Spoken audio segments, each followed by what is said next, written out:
સુરત ગ્રામ્ય એલસીબીની ટીમે મહુવાના કુમકોતર ગામની સીમમાંથી વિદેશી દારૂનો જથ્થો ઝડપી પાડ્યો છે, ત્યારે એકને વોન્ટેડ જાહેર કરવામાં આવ્યો છે.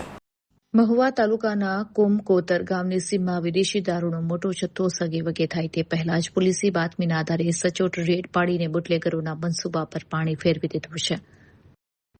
એલસીબીની ટીમને ચોક્કસ કાગળ પરની બાતમી મળી હતી કે કુમકોતર ગામની સીમમાં ગેરકાયદેસર રીતે વિદેશી દારૂનો જથ્થો ઉતારવામાં આવ્યો છે અને તેને અન્ય સ્થળે ખસેડવાની તૈયારી ચાલી રહી છે. પોલીસે સમય સૂચકતા વાપરીને તાબડતોબ ઘટના સ્થળે દરોડો પાડ્યો હતો. રેડ દરમિયાન પોલીસે સ્થળ પરથી ભારતીય બનાવટના વિદેશી દારૂની નાની મોટી બોટલોનો મોટો જથ્થો ઝડપી પાડ્યો હતો. પોલીસે કાર્યવાહી દરમિયાન કુલ ₹3,32,768નો મુદ્દામાલ કબજે કરવામાં આવ્યો છે. પ્રાથમિક તપાસમાં બહાર આવ્યું છે કે આ વિદેશી દારૂનો જથ્થો ભાવેશભાઈ પટેલ નામના વ્યક્તિએ મંગાવ્યો હતો.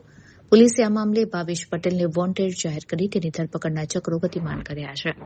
સુરત ગ્રામ્ય એલસીબીએ આ પ્રોહિબિશનનો ગણનાપાત્ર કેસ શોધી કાઢીને આગળની કાયદેસરની તપાસ હાથ ધરી છે.